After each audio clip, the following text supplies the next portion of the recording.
Good morning. My name is Carolyn Mitchell, and I am a member of the Martha Dandridge Washington chapter, Daughters of the American Revolution, here in Jefferson County, Tennessee. I am at the Parrotwood Memorial Library in Strawberry Plains, and I am here to present a program on the United States, the home front in World War II. I want to thank Donna Phillips, the librarian, for allowing me to come and present this program. We have all heard many, and seen many films and TV shows and movies about World War II. We have always been inspired by these movies and films. However, today I want to talk about what was life like with the civilian population here in the United States during the war, and what efforts did the American people do in order to help win the war. At the beginning of the conflict, the United States knew that in order to win the war, that would have to be an all-out effort of military and civilians in order to win the war. The military was sent off to places around the world to serve their country, and the American people were here. The government began a campaign to enlist each and every American that was willing and able to help to aid in the war effort. On the screen, you'll see Service on the Home Front. And basically, there was a campaign to encourage every man, woman, and child to do their part in order to help the war effort. One of the things that was a very integral part of winning the war was the American industry. During World War II, over 16 million Americans, civilians, came to work in the factories. And amongst them was over 8 million women. Jobs were plentiful. The needs were much.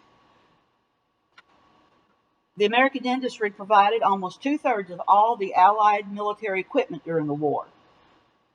They produced over 297,000 aircraft, 86,000 tanks, 2 million Army trucks.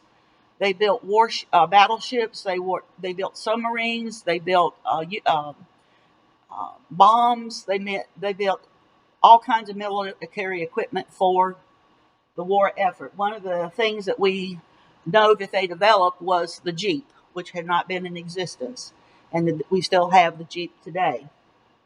Before 1941, more than 3 million cars were produced in the United States annually, but during the 4 years of the war, only 139 cars were actually produced.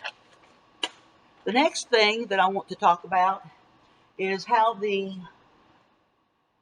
United States government enlisted civilian men and possibly some women to join the state guards.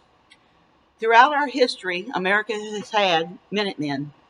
We know this from the American Revolution, that men who were not able to go off and actually fight the war, and some of them who were able to fight the war, they kept their rifles ready, and they were ready to leave in a minute's notice. This is the theme that the state military guards used. In Tennessee, within a month of the war beginning, they reinstated the Tennessee State Guard, and they enlisted men and boys, young boys, that were willing to come and serve. And it says, men and boys between the age of 16 and 65, this is your opportunity to serve your country on the home front. Join the Tennessee State Guard. And one of the people who joined the State Guard is a very famous American from World War II, Alvin York. He came back and he did what he could, and he was instated as a colonel in the State Guard. Some of the things that are noted that they did accomplish, they did many things, but I want to point out 3 things that was of interest to me. A B-17 Flying Fortress made an emergency landing outside of Pulaski, Tennessee, and the State Guard was called in to protect the B-17, because this was a military aircraft. And even though the American people were here, there were also people that had infiltrated who were saboteurs and possibly would come and try to destroy military equipment if they had an opportunity. Uh, there were also people amongst us who was trying to stir up trouble amongst the American people, and this caused a lot of dissatisfaction among some people. It wasn't that the American people really didn't want to come together, but they had agitators that were causing problems. And during the time of World War II, there was riots in many places in the United States. Detroit. My husband's grandfather was caught in a riot in Detroit. He was pulled out of his car, and the next day his car was on the front page of the Detroit newspaper, where he had been burned by the rioters and he had been beaten severely. There was a riot in Bristol, and the State Guard was sent out to keep the peace after the riot. Another thing that I noted that the State Guard did here in Tennessee, we had prisoner of war camps throughout the United States, and there was one near Tullahoma, Tennessee, and 3 of the POWs escaped, and the State Guard was sent to pursue the POWs and aided in their capture. Today, the State Guard is now federal troops. They're National Guard. We've changed it to the National Guard, and these National Guard troops are actually veterans of Iraq, Afghanistan, Iran, and they're actually deployed to the Far East or the Middle East or anywhere that the United States needed them to help the regular military forces, but also they are used into cases of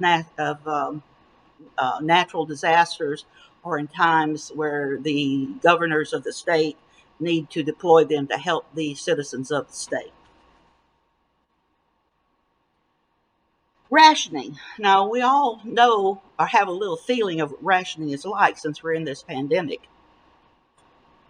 But let me tell you what it was like in World War II. We go to Walmart today and we get a little upset because on some days we can only have 1 gallon of milk on that day. Or maybe at Walmart, there might be 1 gallon of spring water you can get, or maybe 4 cans of a particular canned good you can get on that day. But let me tell you what it was like during World War II. On May the in May of 1942, the first ration cards were distributed to the American people, and each person got a ration card. We still have a copy at home of my husband's ration card, and he was born in 1944 in July, but his mother had kept his ration card. And when you came to the store, you could only get so many items per week or per month, according to how the ration card stated. And once you ran out of those rations, you couldn't buy any more. So you had to really be frugal and to plan your meals. You had to make sure that what you got would go for the family. Amongst the things that were rationed were meat, dairy products, sugar, automobiles. There's only 139 automobiles during the whole war. So if your car became to where it was inoperable, unless you could find someone who had a used car that they were willing to share or to sell, you couldn't get an automobile. Tires were rationed because where the rubber was being made was involved in making using the rubber to make the tires for the military efforts, and so tires were rationed. And if your tires became defective, you might not get another pair of tires for many, many months. So you had to be very careful. Gasoline, oil products, firewood, nylons. I mean, I've seen in the movies where people are talking about nylon hose, that was something that they really wish they could get. Silks, shoes, and meat.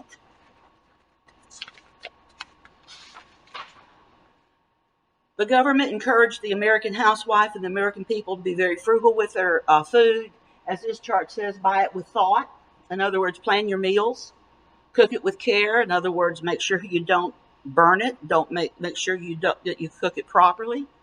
Serve just enough. In other words, ration your intake so you're not eating it all at one time. Eat what eat what would spoil. So if you've got something and it's going to be leftovers, then plan to use it the next day. Do not throw it out. Today, a lot of times, if we have leftovers, we just throw it out. But they knew that if they threw out this food, they only got so much food a month, and they had to plan. And they also encourage victory gardens. One of the things they also encouraged was Meatless Tuesdays, and that was basically an effort that on Tuesdays, traditionally, or some people did other days of the week, but Meatless Tuesdays was the thing that on Tuesdays you serve no meat whatsoever. You might make macaroni and cheese. You may use peanut butter. You might use if you were lucky enough to have chickens, you might have eggs or something like that. But that was ordered so that the military men and women would have food to be sent to them so that they could continue on the war effort.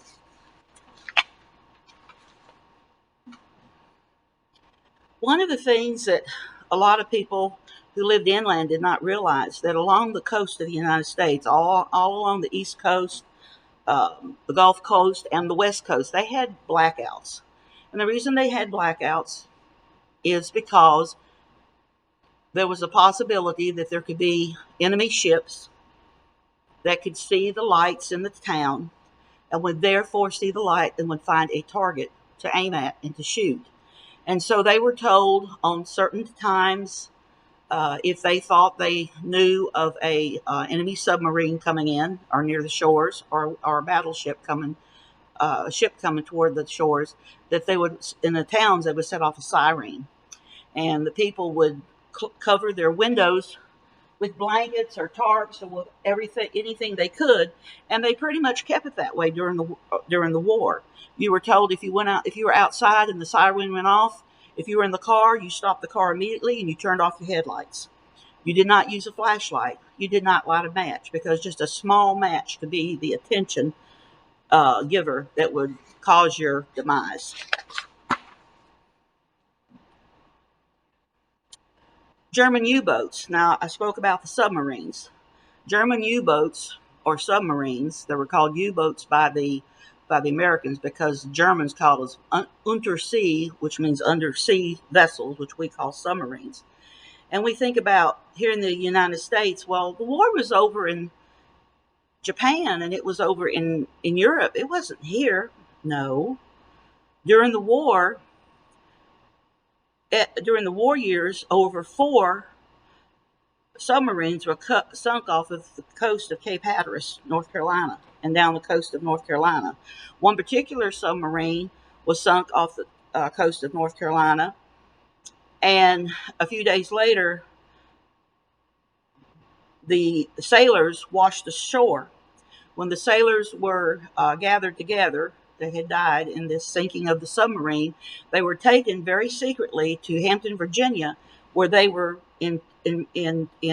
were buried. And you can go to this federal military cemetery in Hampton, Virginia, and actually see the gravestones of this German unit.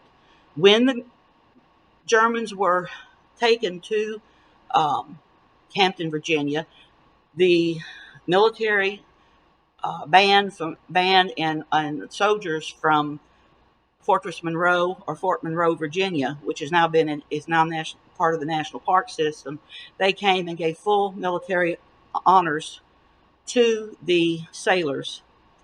I have seen this cemetery myself because my husband's grandmother and great and step grandfather are buried in that cemetery. Along with that happening, in June of 1942, one U-boat actually landed on a remote section of Long Island, New York. And they came ashore, and they let off 8 saboteurs. And their job, their mission, was to bomb the power plants at Niagara Falls, along with the aluminum plants in Tennessee, which would be right over here near Maryville, Illinois, and New York. The reason why their plan did not work is the leader of the submarine attack, the saboteurs, uh, at first chance gave himself over to the American officials and gave the names, locations, and plans. Another person who was in that group also came forward and collaborated with the United States. They were given life imprisonment. However, the other 6 people who were captured were um, given capital punishment and were executed. German POWs coming to a place near you. A lot of people here in the United States do not realize that, um, next slide, that we had many, many places of POWs here in the United States. If you look at this map, if you can see the little dots, I think I can point one right here in Texas and so forth, some of all these little dots, is where we had POW camps. Now, these POWs that were here during the war, most of them were on the East Coast, most of them were German or Italian soldiers, sailors, and throughout the United States, they were taken to different places, and then into Canada. Well, sometimes these POWs escaped. And if you were living in a place near one of these POW camps, if they knew that one escaped, they would let the people know so that you would, close your doors, not let anybody in. Now, I can remember stories about people being afraid during the war years. My mother-in-law said that they were living in Wilmington, North Carolina. My husband's father had been injured in the military and had gone to Walter Reed, and they put him out of the service due to a military-connected disability. So he was not able to be in the war effort. However, he was able to work in the shipyard at Wilmington, North Carolina, and he was assigned the night shift. She was a young bride, and a few months during the year that they lived there, 6 months to a year that they lived there, she was there by herself at night, and she was afraid to be there at night by herself because she was afraid of the POWs escaping. And she said that she slept with a hatchet under her pillow in order to protect herself. Also, in World War II, my mother, when my father left to go to the South Pacific, they already had my older brother, and she was expecting my sister that's older than me. And she was living on Sullivan's Island in the Charleston Harbor of South Carolina near Fort Moultrie. Now, Fort Moultrie has also become part of the National Park System. She was there by herself with 2 small children. And, of course, there was the chance of attack because of U-boats and that kind of thing. But just the fact that she was a woman by herself, she was afraid. So she said that during the war, she became a night person, that she stayed up all night long, every night. She did all her housework, all of her cooking and cleaning. She put the children, after my sister was born, the 2 children, she put them on the same schedule she was in, and they basically lived during the nighttime, and she felt safer sleeping in the daytime, being there by herself. Now, sometimes during the daytime, when she had her waking hours, she might take them to the beach or go to the store or do her everyday activities. But by and large, she slept during the nighttime, because she felt that would be the most vulnerable hour. She also said that she always kept a big dog in case someone tried to enter, that they would warn her.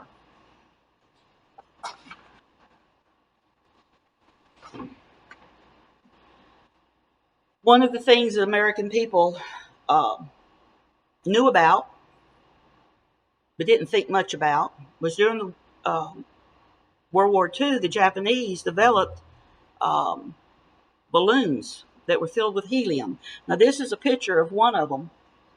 Down here, you can see the people standing in Japan holding the thing down. If you can imagine the balloons that are in the Macy's Day Parade, these balloons were as big or bigger. Now, in the bottom of the balloon were sandbags and bombs. The Japanese had discovered the jet stream before the American people, scientists had realized that it was there. And they realized that if they sent up balloons to a certain area, that the jet stream that went from Japan would come over to the continental United States. And they devised the balloons in such a way that at certain altitudes and certain temperatures, that the balloons would let go of the sandbags. And at a certain point, they had no way of knowing where it was going to happen, but at a certain point, the balloon would fall. And when it fell, it may fall on American City. It may fall in a lake. It might fall on a car. But even if it didn't do major damage, it would be enough to a form of terror to terrorize the American people.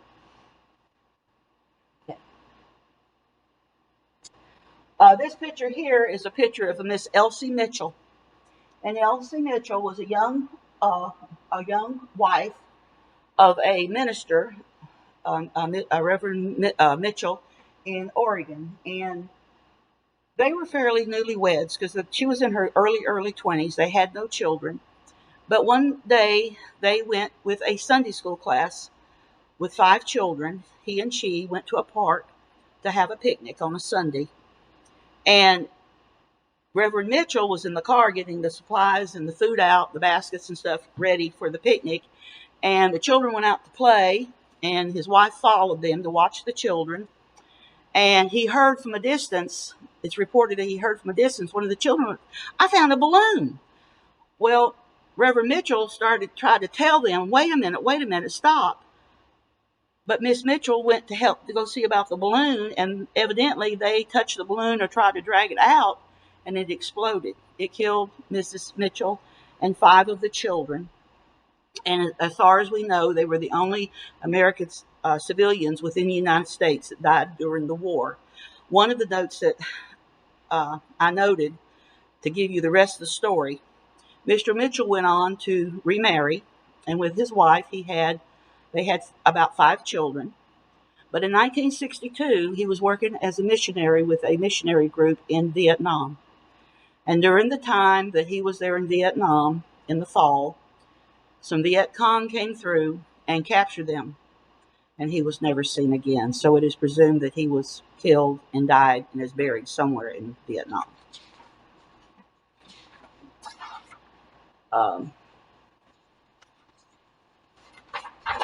Get my notes here, just a moment.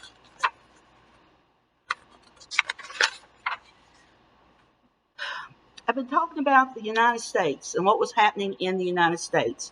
Well, in England, Scotland, throughout the countries of the world, civilians were going through very, very similar things. And I'm going to take a minute to talk about one of the major things that was happening in England. England, of course, was involved during the war much earlier than we were.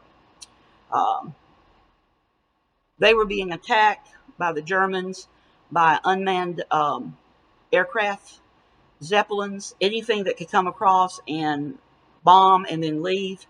And basically what they did was Hitler's scientists developed what they called buzz bombs, and these were rockets. These were unmanned rockets that they would send off from Germany, and they had a certain amount of fuel, and they could not exactly pinpoint where they would land, but they could aim them toward a major city, for instance, London, and they knew they had just about enough fuel to get to London or to whatever city that they were pointing at, and that when they ran out of fuel, then the buzz bomb would fall and it would explode.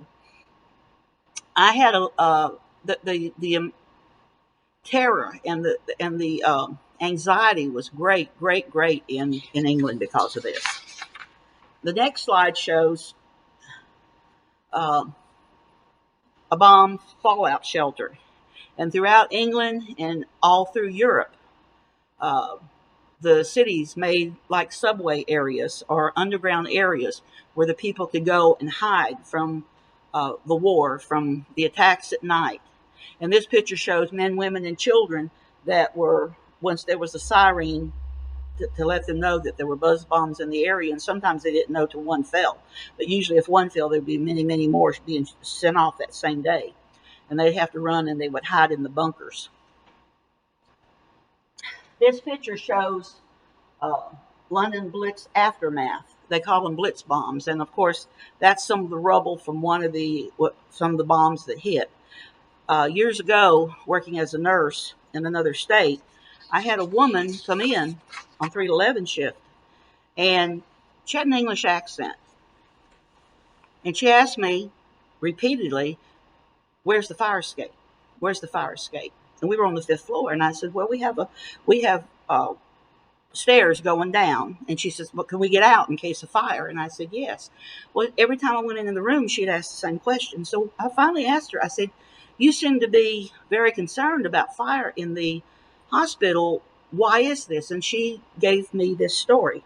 She was living in London, England during World War II, and she ended up in a hospital, and she had a broken leg, and she was in traction, and she was on the 2nd or 3rd floor of that hospital, which had no elevators, and the sirens went off.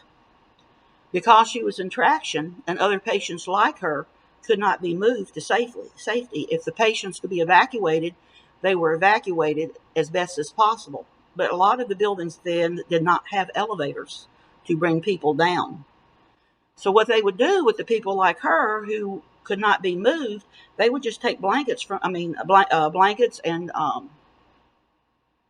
mattresses from the other beds in the hospital and kind of make a tent around them, hoping that in case the building caught a bomb, that it might protect them in some way. Well, that night, her hospital caught a bomb, but it was a big building. And she could smell the smoke. She could feel the heat. And the firemen came to put out the fire. She never saw the firemen because they couldn't get in the building. The water drenched her bed. And the hospital was pretty much destroyed, but some of the sections of the hospital were not completely ruined. But fortunately, she was in a section of the hospital that had not completely burned. It took them 3 days to find her and get her out of that situation in the bed.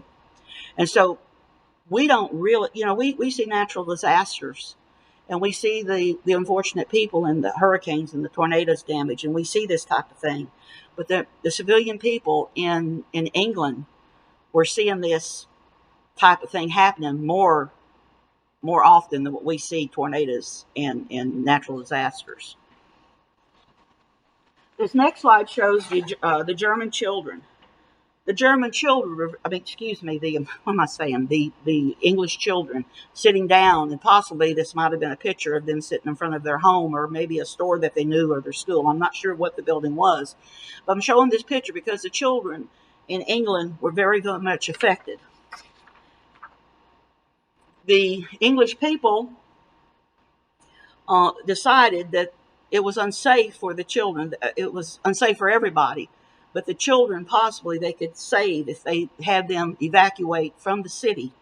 And on the 1st of September of 1939, like I said, they were already getting these buzz bombs and stuff way before Pearl Harbor. And on 1st of September 1939, they implemented what they called Operation Pied Piper. And basically what they did was they took school children, sometimes 6, 7, 8, 9, 10 years old on up, and they basically put them on buses and trains to be sent out to the countryside to be cared for by other family members or by strangers. Also, women that were expecting were sent out on trains and buses to get them out of the city, and women that had women that were mothers of small children were sent out. And there they stayed without their family for the duration of the year. Now, we think, well, that was wonderful that they could be saved, but in many cases, they did not see their parents for 4 years. And quite frankly, some of the situations were that when they came back, they were 4 years older. They had different experiences than what their parents would have had them have. They were strangers to their own parents, and their parents were strangers to them. And in some instances, it never was the same with their families. Um, by the end of World War II, um, um, there were celebrations all over United States. And when the final, after the German surrender and then later the Japanese surrender, the people went out and celebrated. And of course, most of us have seen this picture of the famous picture where a sailor in New York City, they were celebrating, the people were celebrating, and a nurse walked by and he grabbed her and he kissed her. And I'll note that this nurse just passed away about a month ago.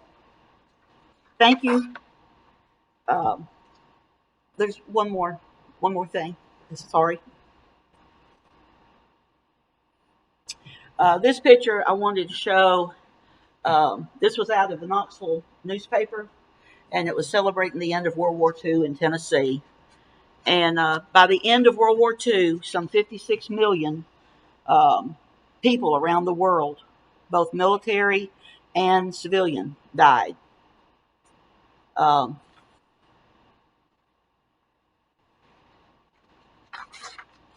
that's it. Thank you for letting me come. You might cut off the back part of that. Thank you, Carolyn, for this. We appreciate you doing this. And we're going to have 2 more videos that's going to be telling more about victory in Japan and victory in Europe. So keep an eye out for that. Thank you.